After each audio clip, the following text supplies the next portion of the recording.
Hello and welcome to The Analyst by Vajiram and Ravi, dated 22nd November 2025. Here we have taken up some important news and article from The Hindu and Indian Express newspaper and segregated our discussion into two parts, that is analysis and simplified. The first news article is related to new labor codes that has been brought by central government yesterday. These codes are aimed at bringing labor reforms in Indian economy. Further, they are aiming to improve the employment landscape as well as ease of doing business in Indian economy. The second news is related to a tragic accident that happened yesterday at Dubai Air Show, where Indigenous LCA Tejas aircraft crashed, causing death of one Indian Air Force pilot. Now this brought us the question of the indigenization of the defense technology in India. Both these discussions are going to be followed by two mains practice questions, so stay tuned. The topic for the simplified section are listed below. So let us begin our discussion. So the first news article that we are going to take up today is related to notification of new labor codes. Now these labor codes, however, government had already passed it in the year 2019 and 2020. But due to strong resistance from the trade groupings across the India, the trade, you can say the trade unions across the India, government held back the final notification. But now government has brought in these notification with an aim to bring in the long due labor reforms in the Indian economy. Now with these labor reforms, the main aim is to target the welfare or the dignity of the labor force in India. Secondly, also to facilitate the ease of doing business in India. From your perspective, GS paper 2 and GS paper 3 both mention about the government policies and intervention in different sectors as well as development and employment. In this discussion, we will be looking into the changes that these codes have brought in. Plus, we will look into the challenges in the field of labor sector in India. So first thing, why we needed these reforms? The first reason is the fragmented nature and outdated legal framework of the earlier codes or the labor laws. So there were around 29 labor laws in India, and many of them were outdated to an extent that many of them were from pre-colonial era or colonial era, you can say, not pre-colonial but colonial era, before independence of India. So basically these old laws were obsolete. They were not in sync with the demand of today's labor market or the industrial market.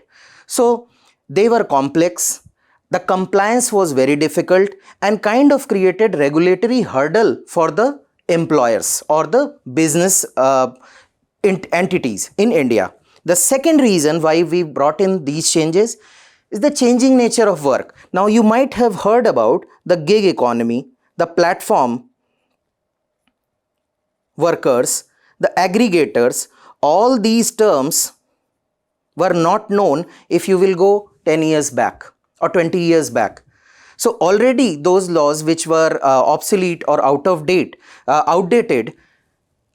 were not in sync with the demand of the new time, demand of the new kind of economy. These two reasons, they compounded and they acted as a hurdle to ease of doing business. Why? Because these laws were complex, these laws were layered, confusing, plus they were rigid in their nature. So for example, if an organization, let's say an economic slowdown is going on, an organization wanted to lay off the employees, there was an upper cap. That is, if they want to lay off more than 100 employees, they have to take permission of the government, and same was the case with the hiring of the employees. So they were rigid in their approach. Again, kind of acted as a barrier for ease of doing business and kind of disincentivized the hiring from the industries altogether. And as a result, industries or the employers were trying to find the loopholes to break through these laws and regulations. Next reason is the informalization or informal nature of Indian economy. Now you know that almost 90% or more than 90% of Indian workforce is employed in informal sector. What is informal sector? So if you will talk to certain government employees or certain employees who are engaged in a highly paid job or a well-established company, you will find that they are getting their PF, they are getting their gratuity, all those things. But if you are employed in an informal sector, there is no social security net. Only you are getting what? The salary. That's it. So if you are fired, you have, if whatever saving you have at your personal level is your saving. That's it. There is no PF, there is no gratuity. And that brought the very topic of the dignity of the employment or the quality of employment, because it was not providing the security, necessary social security net to the employees. Then came, now these were the problems related to more or less related to the employer side. Now this informalization was affecting the employee, those who are seeking job. Next is the demographic dividend. Now you know around 65% of Indian population lies in the working category. Now in this, if you are providing, and if you will read any report regarding joblessness or crisis of job, you will find that many people are there who are searching for work but not willing to work because the quality of work is very poor. The first category, you will find many who are not getting work altogether. Okay, all these things. So in order to promote, in order to create more jobs in the market, it was necessary to ease down on laws. It should not be, laws should not be outdated, obsolete. Okay, colonial era laws will not work in 2025.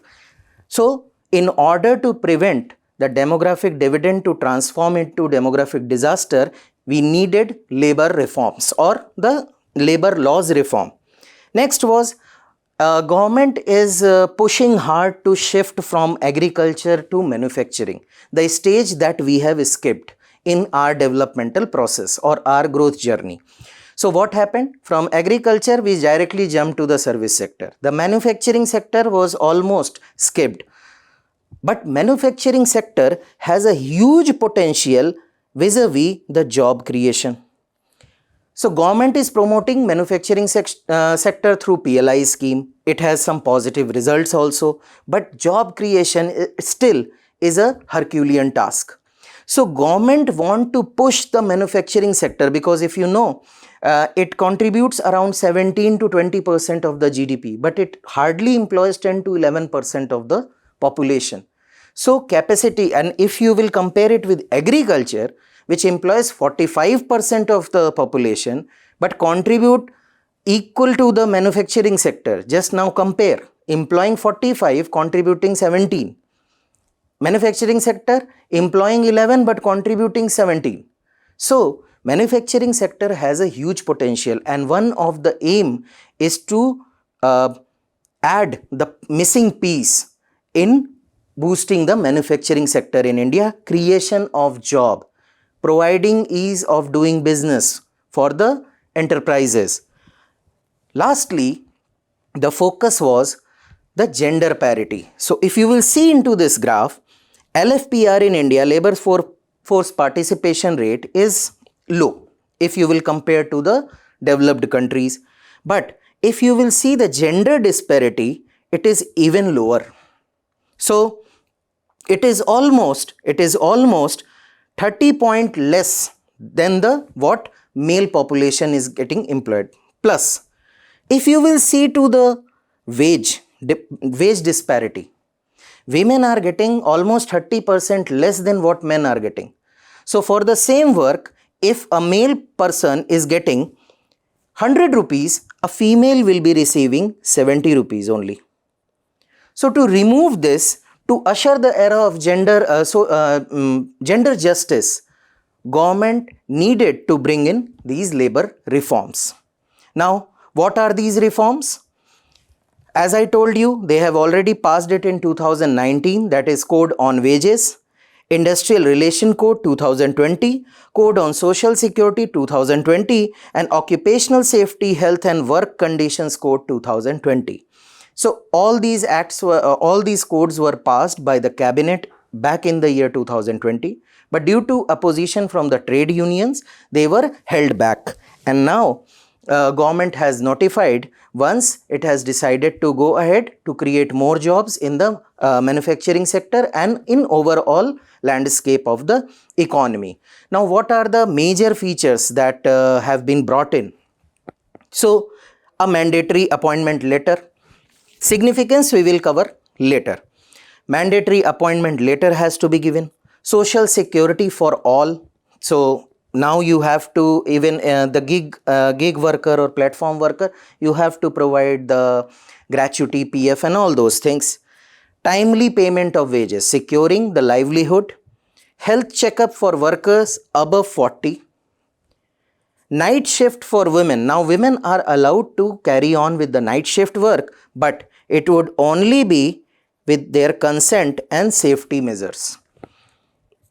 Lastly, the employee insurance coverage will be established to will be made pan-India, and even if one employee is engaged in hazardous process, then the institution or the entity has to provide the insurance coverage.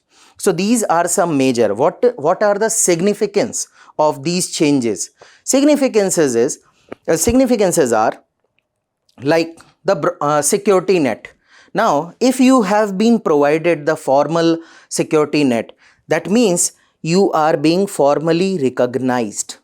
Now you are eligible for all the security, social security schemes like PF, gratuity. So that contributes towards your financial security, that contributes towards your old age security and social security net. Secondly, fair wages. Now, why the fair wages? There was, and you can say one rule that wage code was there. But what used to happen, just understand this allowance padding, the term allowance padding. What used to happen, that let's say you are getting a salary of rupees 20,000, but the company will show that your basic pay is 2,000. So that whatever the contribution has to be done by the company is on the basis of rupees 2,000 only. So it will be lower contribution. Rest of the 18,000 you will be given through different kind of allowance. So this allowance, that will contribute to the total salary is 20,000, but effectively you are getting benefit just for the 2,000 of your salary, because that was the way to circumvent the law. Now government has come up with a new definition of wage, and it ensures at least equal to or greater than 50% of the basic pay. So now you cannot quote a wrong basic pay. You have to quote a right basic pay, which includes some allowance already, because wage has been described in that, and you have to give that 50% of it as your basic pay. So this again kind of creates your financial, contributes towards your financial stability, plus a fair wage will usher the era of social justice. Now, when you are getting an appointment letter, that is a formal recognition that yes, you are employed. So first thing, you can have this transparency with this letter, plus you can ask for your right. Third, if you are changing your job, at least you have something to show. Just imagine about someone who was employed under informal economy. Everything that they will claim that I was working there, I was working here, it is just word of mouth. It has no backing of paper or no formal letter of their employment. Now this will ensure their rights. Next come the improved gender equality, as I have told you, equal pay, equal work, the gender justice. Now the workplace safety. Now you have to maintain the safety standard and oversight mechanism also. There would be one inspector whose job is not to penalize you, whose job is to do a random visit and facilitate the compliance. So they will work as a inspector cum facilitator model, where their aim is to promote compliance, not the punitive action that I will make a fine out of your business, give me bribe or this and that. Their job is to teach you how to remain compliant with the new codes. Next is the flexibility. So as I told you, there was a rigid layer of 100. It has been increased to 300. So for let's say you are going through a slow period or a downward trajectory of your business is there. So it gives you flexibility to fire people, more than 100 people without government intervention. It also gives you flexibility to hire people. You don't need to go for the government permission every time. So it kind of gives the flexibility during economic fluctuations to the business operators. Plus, it also provides for the longer work days. So 8 to 12 hours of work days. But a weekly cap of around 48 hours has been put in. So keep these things in mind, because some of these factors are cause of the criticism of these codes. So 8 to 12 hours per day, capped at 48 hours a week, not more than 48 hours a week. Plus, for any overtime, you have to make double payment. You have to make double payment. So if you were paying 100 rupees per hour, for overtime you have to pay 200 rupees per hour for any overtime. Now, there are concerns. There are people, as I told you, that various trade unions are opposing these changes, these codes. What are the factors? First is that they say that this is more in favor of the employer rather than the employee. So it is aimed to help the business entities, not the employees.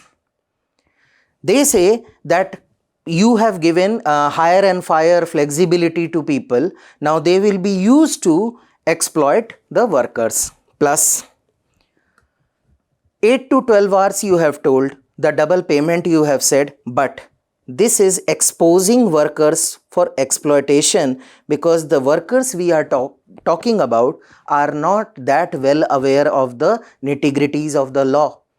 So you are exposing them to the, you can say, the vulnerability of exploitation. Next is the implementation challenges. Now labor laws are in the concurrent list. So every state will make a separate law in line with the national law. Now I have already told you that these laws were passed by the cabinet back in 2019 and 20. Till date, 18 states have passed, or you can say brought in amendment to their labor laws. Till date, not all the states have brought in the changes in their labor laws. This is going to be carried forward. Even now, when the final rules will come after the public consultation and all, every state has to brought in the rules in line with the central rule, and there would be no parity. So there would be variation in with respect to different states. Then comes, you are asking for double the payment, gratuity, PF and all those things. Now it will bring in financial burden on employers, a sudden financial burden. So how to manage that, how to absorb this shock. Lastly, second last point is the coverage and awareness. Now, you are covering the population which was part of the 90% of the employed in the informal sector of the economy. Now, you are suddenly asking, you are bringing this code, how you can ensure the awareness among the employer as well as the employee, taking account the low literacy level.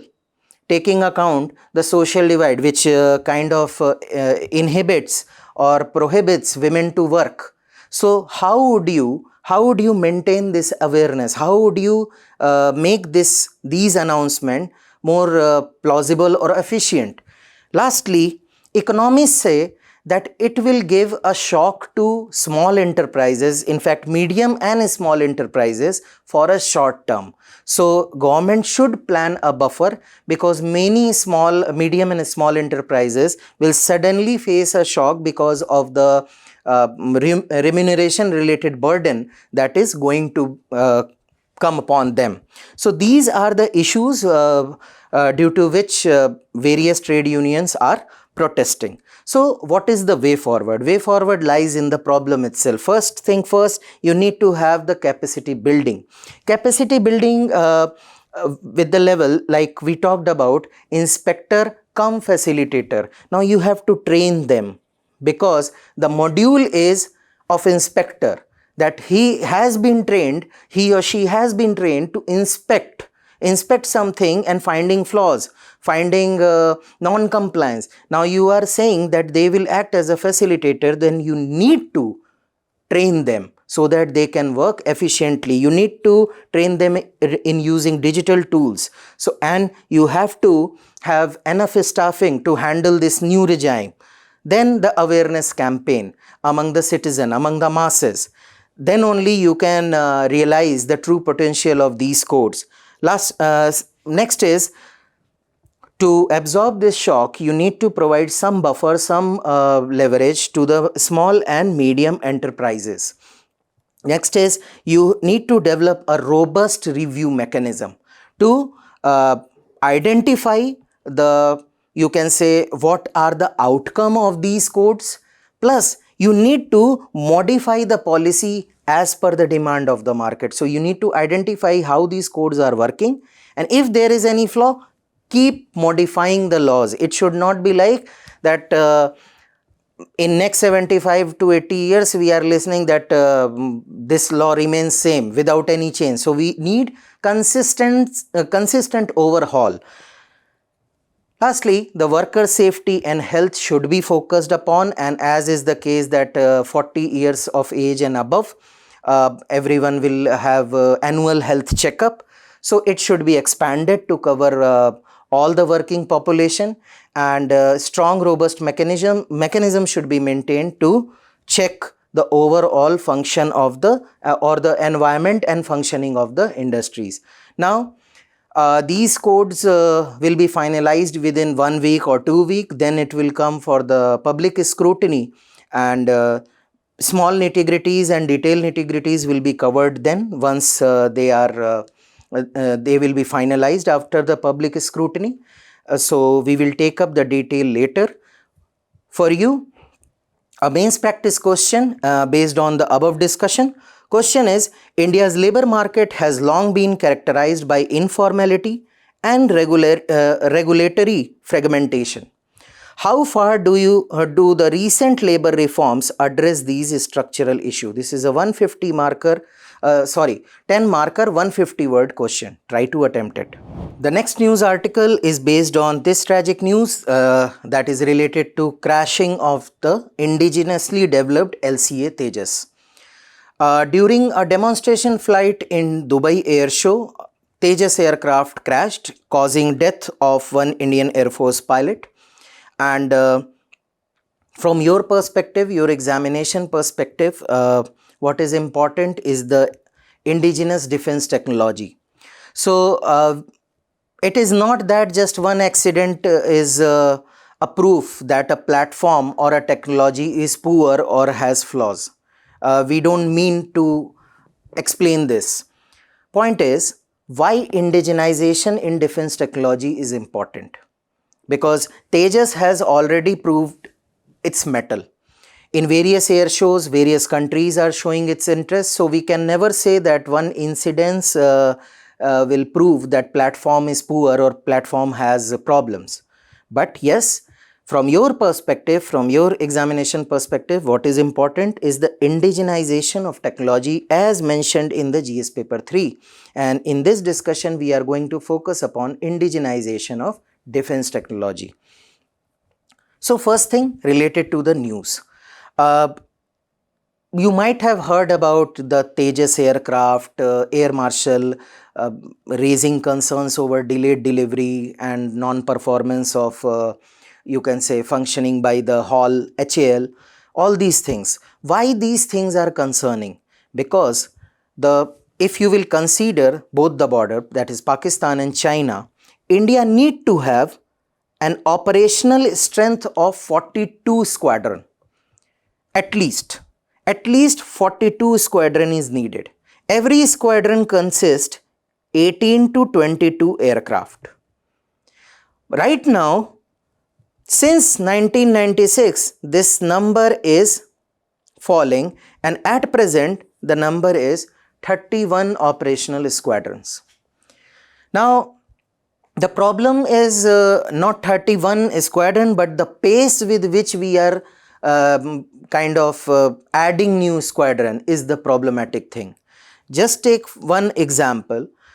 In 2001, Indian Air Force had highlighted, because you can see in this graph itself that numbers were falling. Back then, in 2003 also, 38 squadrons were there.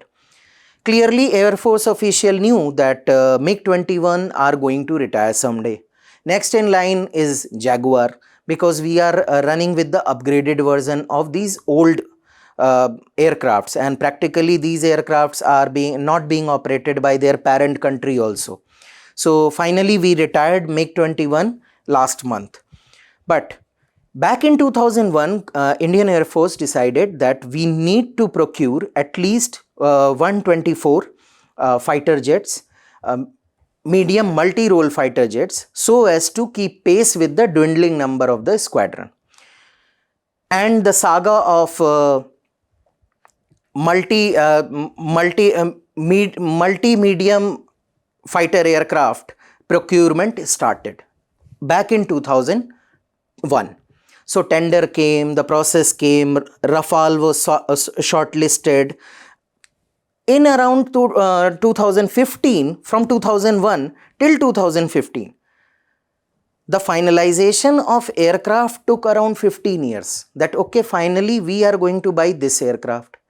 And France refused that some aircraft in these deals, these are very complex deals, defense deals are very complex in nature.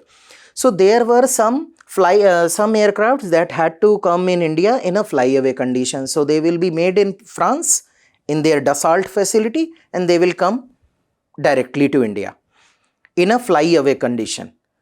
Rest of them had to be built with HAL.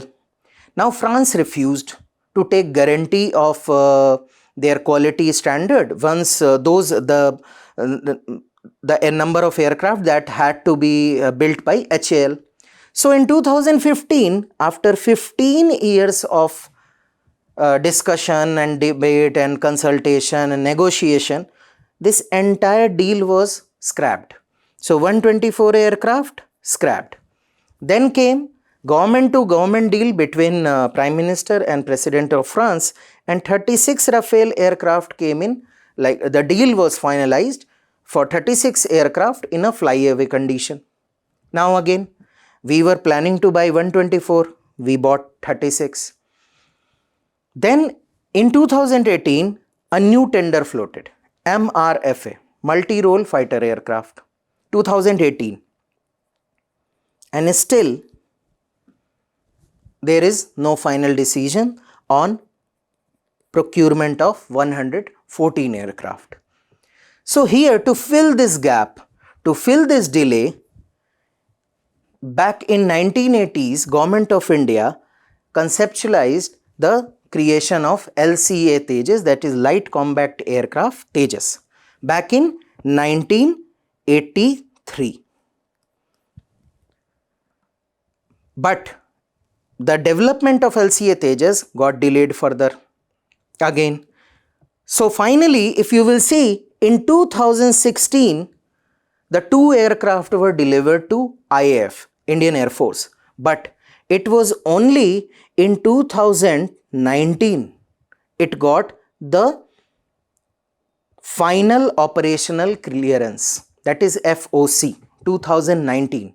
Starting in 1983 and 2019, almost 35-36 years. The time took to induct first aircraft in operational, you can say, configuration. If you will compare it to other countries, let's talk about Dassault Rafale.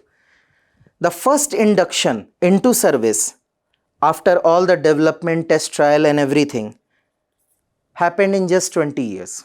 If you will talk about Saab Gripen of Sweden, it was only 10 to 12 years. The trials, the planning, the trials, the technology, the induction, everything happened. It takes around 2 decades time to induct a new fighter pilot. But in case of India, it has taken more than 30 years, 3 decades. And still, the armed forces are complaining that the delivery is delayed. And there is, you can say, it is not entirely fault of HAL, because the issue is this engine, that is GE engine, because for Tejas we were developing Kaveri engine, but it failed. So we needed a new engine which was procured from USA, General Electric's GE engine. And this delivery is being, you can say, there is a flip-flop in the delivery of GE engines. Every now and then sanctions will come, rift will come between India, USA, some trade fight will come in, something or the other will happen, and these engines are not being delivered on a regular basis. So this is one of the reason of the delay. Bureaucratic red tape is another reason. The slow pace of PSU is another reason. All in all, this project for good 35-36 years, apart from that, the total cost is 65,000 crore till date. And still, armed forces are struggling to get this aircraft. This doesn't mean that this aircraft is bad or something. We have achieved so many things. This is one of the most potent fighter aircraft in the world today, in its category. If you will see 4.5th generation of aircraft with this weight, this is the one of the most potent aircraft in this category. But problem is the delays in the manufacturing and the delivery. So this was the saga of this Tejas aircraft. Now, why this? By now you have understood why it is important to have indigenous technology, because one thing, just one thing, engine, your dependency on other country and your strategic autonomy is at stake. So first and foremost reason why we need to have indigenization of defense technology is to maintain your strategic autonomy, supply and security. So during any hiccup, during any, you can say rift, you can say war, you can say conflict or anything, you should not be held back by, or you should not be held back by any country by stopping the supplies. This happened with India after the Pokhran nuclear test. Because of the sanctions, many equipment, they were lying idle just because the supply of the spare parts were not being done by the European countries and USA. And there India learnt its lesson, and India then realized that it is very important to have indigenization. Second is, if you will develop a platform, if you will develop a platform as per your requirement, it will give you operational suitability and iterative improvement. What is iterative improvement? So you will test it, you will use it, and you will change and bring modification as per your requirement because you have the technology. So here you can see, after developing Tejas, we have enhanced version of Tejas, that is Mach 1, Mach 1A, trainer version, naval version. So if you have your technology, you are not dependent on anyone, you can upgrade it as per your convenience, as per your need, as per your operational requirement. You can keep secrets as per related to radar, related to avionics, related to the payloads. You can maintain secrecy. Third is the economic benefit and job. Definitely, if you are improving your own defense industry, you are going to export, you are going to earn foreign currency, you are going to create an industry where you will provide job and all those things. So it has economic benefit. Plus, you are also going to cut down on the defense expenditure. So see here, from 2013-14 defense expenditure has increased more than 2.5 times. Okay, it has grown from 2.5 lakh crore to around 7 lakh crore. If you will see this data, arms importer, leave the time frame of 2015-19, just have focus on 2019 and 24. India has outpaced every country including Saudi Arabia in defense import. India has outpaced Saudi Arabia. It has become #1 importer of arms in the world. Next, India is importing heavily reliant on Russia. Next is France, United States, Israel. Luckily, fortunately, India had good relation with Russia, France and Israel, but many a times we have concern and hesitation and skepticism regarding USA and its equipment. Next is the cost control and life cycle. So whenever you are calculating cost related to defense equipment, you are not just calculating the cost of procurement, that it is for 5 rupees, give it to me. It has a you can say a life cycle of 25-30 years. You have to give the maintenance, you have to equip it, you have to modernize it. There is a life cycle cost of these equipments, these defense equipment. So you have to calculate all those things. And if you are not dependent on others, if it is indigenized, you can make amendments to your costing and expenditures. Plus, export potential, which will give you geopolitical influence. So it is not about that somebody will ask, ISRO is sending rocket to space, how it will help us. See, apart from the scientific research, it has one very big impact. That is, you are showing your technological prowess to the world. You are showing your level of technological development to the world. People now will take you serious. Okay, this is equipment from India. So they are good at making missiles. So they've created BrahMos. So any next missile project that India will brought in will automatically attract the attention of the global market. That they have already created something very brilliant. They have come up with the new thing. Definitely it is going to be a good one. And if you will see, we'll cover it later, India's defense export portfolio, India is exporting to countries like USA and France also. Okay, so this reflects on your technological prowess and certainly going to contribute toward your geopolitical influence. Moving further, Government of India has come up with several initiatives like defense acquisition procedures, where it has emphasized on the Indian component, which should be 50 to 60% of local component. So any equipment these days, in last 10-15 years, you will find it will have 50 to 60% of indigenous material into it. Then there are a list of equipment which are barred from being imported. So you have to create an ecosystem and you have to have manufacturing in India. Then Ordnance Factory Board have been reorganized and corporatization has been done into PSUs. Next is the IDEX Innovations for Defense Excellence, the kind of government support to MSMEs to create, to participate, kind of incentive to the private players to get involved into the defense sector. And defense industrial corridors, because you cannot have a fragmented industry. You need to have a consolidated industry, a corridor, well integrated industrial corridor where input for one, output from one becomes input for other, and specialization, technological prowess you need to maintain. And then India has also allowed foreign direct investment automatic route up to 74%. And as a result, you can see in 2016-17, where defense exports were around 1,500 crore, it has jumped to 21,000 crore in the year 2023 and 24.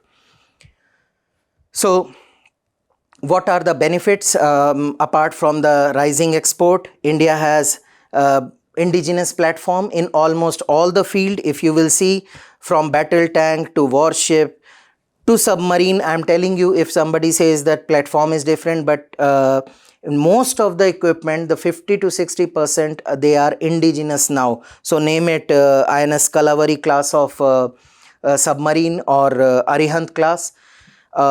Further, we have almost achieved the complete indigenization in missile technology with all the Prithvi, Trishul, Akash, Agni. So, and recently we have used BrahMos. So, in missile technology and naval indigenization, we have achieved remarkable success in these two fields, particularly the warship, frigate, submarine. The pace and the quality is exemplary in these two fields. Then India has also is been able to integrate the various kind of technology for dual use purpose. So India has been integrating the space technology with the cyber security and with the AI. All these three are combining, and they are not only facilitating the military but also civilians at time of disaster and other events. Then India today is exporting to around 12 countries including USA and France. The major you can say exporting destination is Myanmar, Sri Lanka, followed by Mauritius. And as I told you, India has achieved remarkable success in the shipbuilding industry and missile technology. You will see the out of all the exports, 61% is from the ships only. So that is what I was talking about, the technological prowess you are showing to the world. So here is the list of some of the achievements of indigenization of defense technology, but challenge remains, because still we are the topmost importer, and the 21,000 crore is not a much of an amount, if you will see, because a smallest of deals that India make with the USA, Russia, it runs into billions of dollars. So 21,000 is a good success, you can say a good start, but not sufficient. But there are challenges related to critical technologies like engines, avionics, sensors, radar. So these critical technology, we are still dependent on developed countries, mainly USA, France and Russia.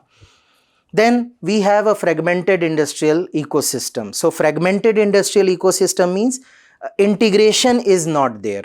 So some factory is in state 1, someone is sitting in state 2, 2000 kilometer away. So the scalability is also poor, and the you can say the level of refinement and technological advancement is also very poor, because this industry is fragmented. You cannot name one industrial corridor that this is India's defense equipment corridor or defense production corridor.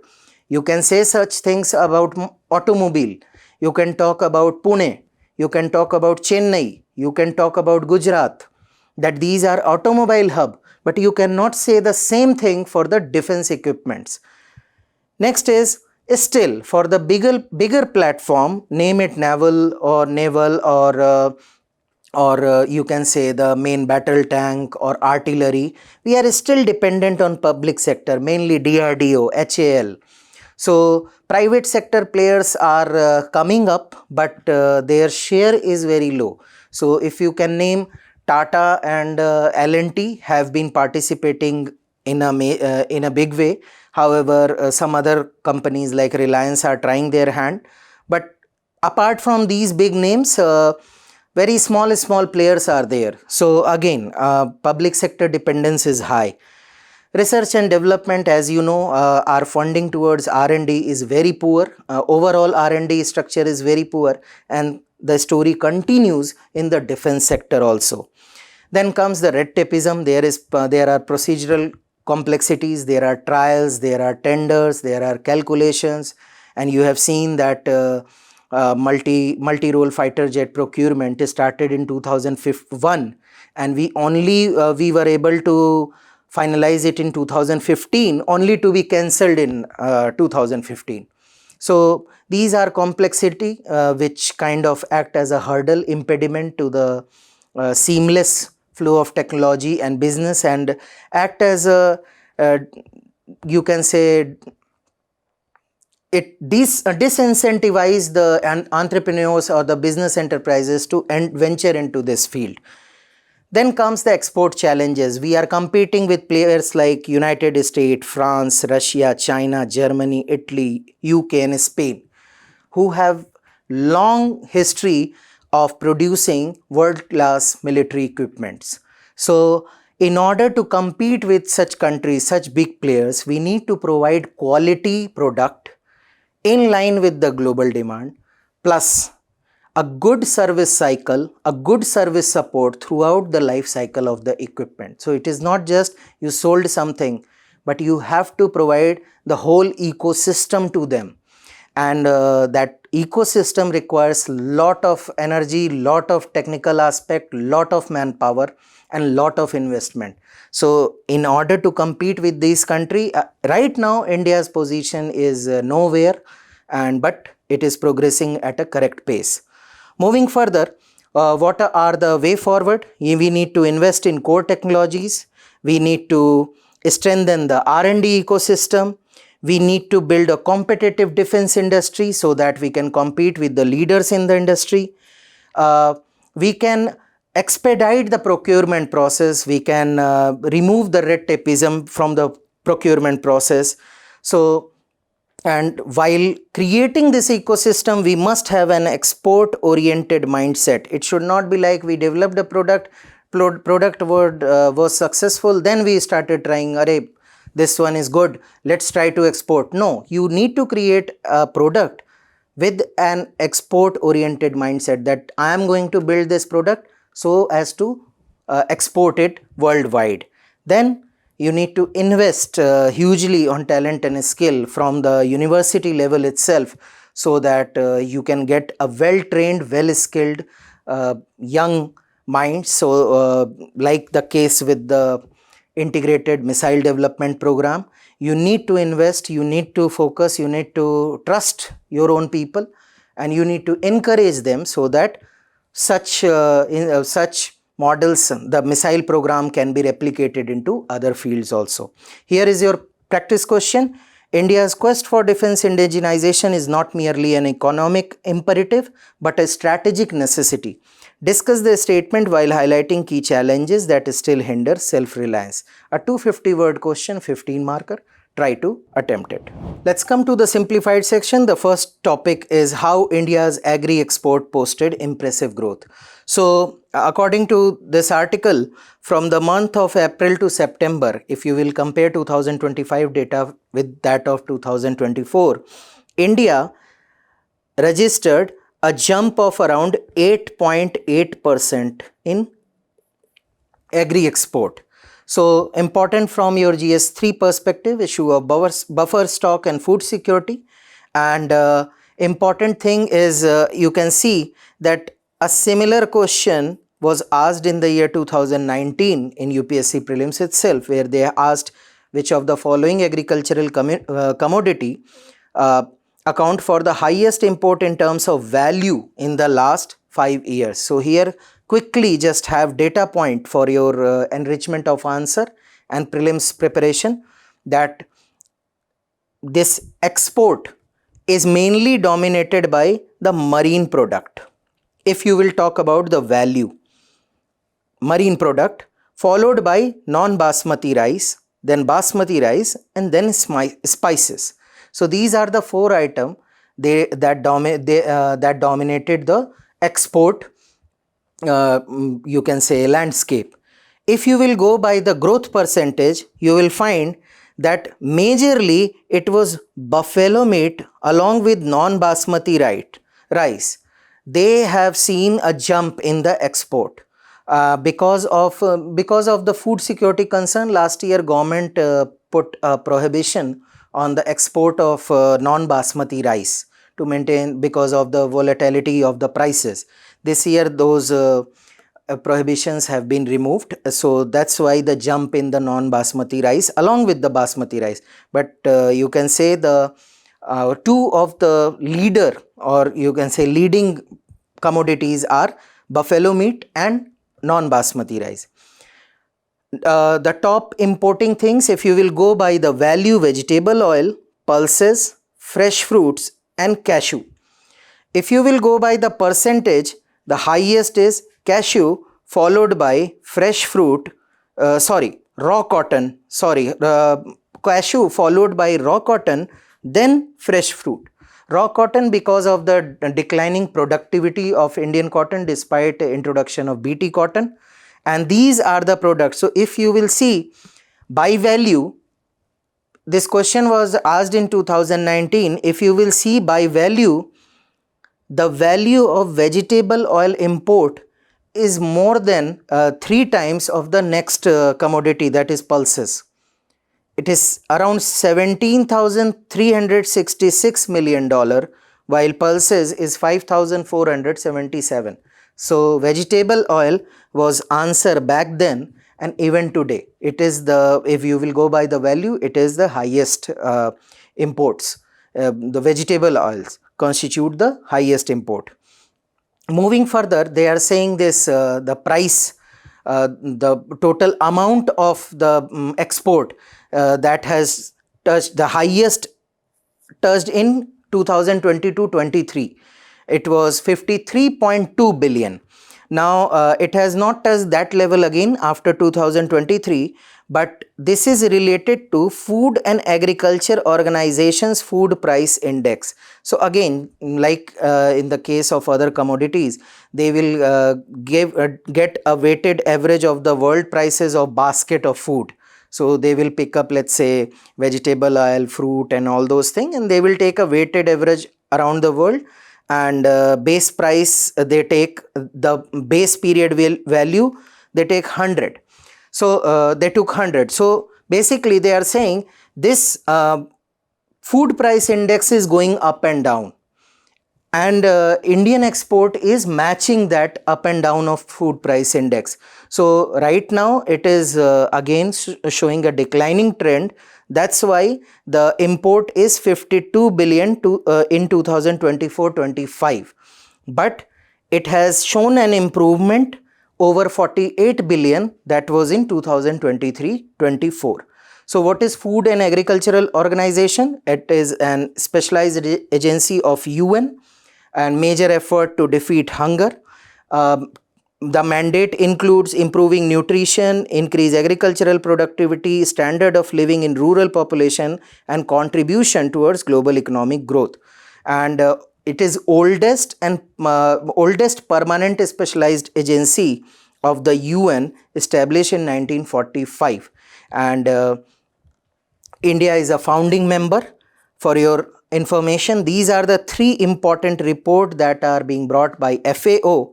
Its headquarters is in Rome, Italy. Here pay focus. Other reports, they are self-explanatory. They are talking about fisheries, agricultural commodity, food security and all those.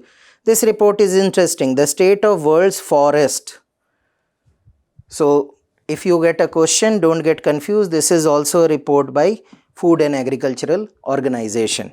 The next news is related to Iran and its conflict with International Atomic Energy Agency, that is IAEA.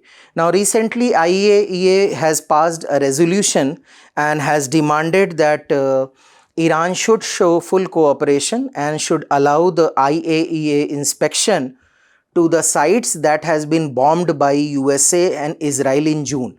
Now Iran has slammed IAEA that these demands will not be met, because in June also IAEA declared Iran that it is not complying with the international norms, and after this declaration only Israel attacked Iran.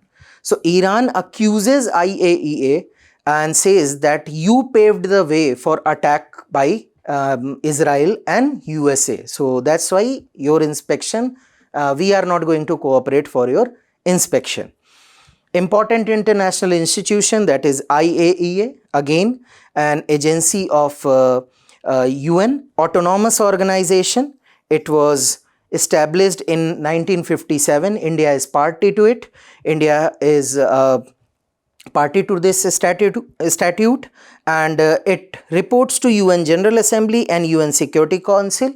The primary mandate is to ensure that nuclear material is not diverted to weapons and should be used for peaceful purposes only. So headquartered in Vienna, Austria, and as you know the function, first thing is exclusively peaceful purpose, and also provides some assistance for monitoring and surveillance, on-site inspection, nuclear material accounting, and information analysis. These ways it kind of creates a monitoring structure. Time and again they inspect the site to check upon all these things, and also support the member state to establish nuclear safety, radiological protection, nuclear energy development, and medical, agricultural, and industrial use of radiation or radioactive material. Moving further, NASA has released new images of comet 3I Atlas. Now, this is an interstellar body. What is interstellar body? Interstellar body is a celestial body, okay, that has originated outside the solar system. So its origin is outside your solar system. So that is why the name interstellar. Okay, so these objects, they come from, and how they track it? They track it through the trajectory of their movement. But first, try to understand the difference between comet and asteroid. Okay, because through this study of trajectory and origin, scientists, they kind of differentiate between different celestial bodies. So comet and asteroid. So comet is made up of ice, dust, and rock, while asteroid doesn't have ice, it constitutes rock and metal. Generally, they origin in the asteroid belt, which lies between Mars and Jupiter, while comet, they originate in Kuiper belt beyond the Neptune. Tail formation, in comet you will find tail formation, while in asteroid you will not find a tail formation. Orbit space, if you will see, circular, and in this you will see elliptical. So visibility, obviously if you have tail, there would be greater visibility, and the asteroids are visible through telescope only, and examples are asteroids Ceres, Vesta, and Bennu, while comet, which were in news, is if you are aware about it, Halley's comet and Neowise comet. Now try to understand what is the interstellar body. So you understood what is comet. Now why it is interstellar? So if you will find that there are different kind of orbit. Let's say this is sun. So any celestial body which is revolving sun is kind of being driven by the gravity of the sun. So once it is at the closest point, that is perihelion, it will increase its speed. Once it is at the farthest point, that is aphelion, the sun's gravity will pull it towards itself. Ultimately, the understanding part is, due to this pull of gravity, they maintain an elliptical orbit. But interstellar comet or interstellar celestial body, they maintain an hyperbolic orbit. So in crux, what happens? They are not governed by the gravitational pull of the central body. So they are open-ended, not bounded by any gravitational body. So they will come and they will go. They are open-ended. Their escape velocity is higher, so that they are not pulled by the gravity, or they are not being governed by the gravity of the central object. So they follow an hyperbolic orbit. They are not governed by the gravity. While if they are making elliptical orbit, then scientists consider them as not as an interstellar, but if they are traveling at an hyperbolic orbit, then scientists, by tracking their trajectory, they categorize them as interstellar objects. So comet 3I Atlas is an interstellar object, along with 1I Oumuamua and 2I Borisov. These two are other comets which are interstellar in nature, recently found by NASA. UPSC has been asking question. They will simply give you the name and they will ask which of the following description best suits this name, or they will give a description and they will simply ask which of the following suits the above description. So keep these things in mind, that interstellar object, they do not follow any central gravity object, so they follow an hyperbolic you can say orbit. They are not bounded by the gravity, and that's why they are interstellar. The difference between comet and asteroid I have already told you. The next is the Indira Gandhi Peace Prize.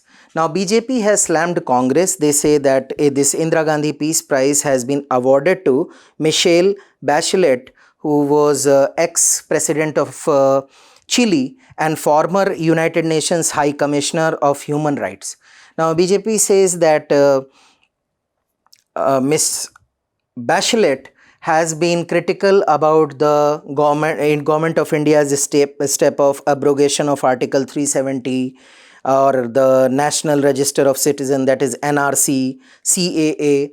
So it is accusing Congress that they have become a supporter of anti-Indian sentiment, and by awarding this Indira Gandhi Peace Prize, they have proved this fact.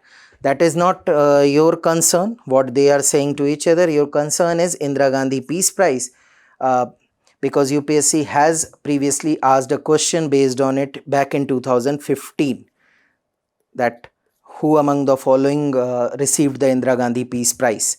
So it was instituted in 1986, as the name suggests, former Prime Minister Mrs. Indira Gandhi, and annual award, a citation and 25 lakh rupees cash prize is given, and it can be awarded to an individual or an organization for different if they have contributed toward promotion of international peace, racial equality, economic cooperation, accelerating the all-round advancement of developing nation, ensuring that the discoveries of science and modern knowledge are used for larger good, enlarging the scope of freedom and enriching the human spirit. These are the fields, if somebody or some organization have worked, they can be awarded Indira Gandhi Peace Prize, and this is an annual award. Previously, the major famous personality and organization include Mikhail Gorbachev, former leader of Soviet Union, UNICEF, Jimmy Carter, Kofi Annan, Angela Merkel, ISRO in 2014, and that's why the question answer was C. Former Prime Minister of India Manmohan Singh, David Attenborough, Pratham NGO, as you know, IMA, that is Indian Medical Association, and the Trained Nurses Association of India, and recently Daniel Barenboim and Ali Abu Awad. They got it in 2023. The last topic of today's discussion is based on Chabahar Port, as Afghan Minister of Commerce has asked to use the expanded potential of the Chabahar Port. Now we know that back in 2016, India entered into a tripartite agreement between Iran and Afghanistan to use Chabahar Port to create multimodal connectivity bypassing Pakistan from Chabahar, or you can say the Kandla, till Kabul. So from Kandla to Chabahar by ship, from Chabahar to Zaidan through a rail link, and from Zaidan to Kabul through a road link. So this was the multimodal project that was envisaged back in 2016. Where is Chabahar Port? It is located at the mouth of Gulf of Oman, opening towards the Arabian Sea, only around 75 km away from the Gwadar port of Pakistan, which is being operated by China, and one of the deep sea port. There are two deep sea port here at Chabahar, and one of them is being developed by India, and very important connecting point because it is again a choke point, important international choke point, that is Strait of Hormuz, is also in the vicinity of Chabahar Port, which connects Gulf of Oman or Indian Ocean to the Persian Gulf. Basically, India has also proposed and got support of many countries. India wants that this Chabahar Port and its important nodes like Zahedan and Zaranj, they should be integrated with more aspirational international north-south transport corridor, that is INSTC, which basically operates from a port which is you can say further west of the Chabahar, near here, Bandar Abbas port. So Bandar Abbas port is more close to the Strait of Hormuz, and India wants that Chabahar should be integrated to Bandar Abbas and should be integrated to the international north-south transport corridor, which connects Iran to Central Asian countries like Azerbaijan. Through Central Asian countries and Caspian countries, it aims to connect the European countries through Russia. So this is also an ambitious project that India is pitching in, and India wants to integrate Chabahar to the INSTC. So that's all for today's session. Stay tuned for more such updates. Thank you.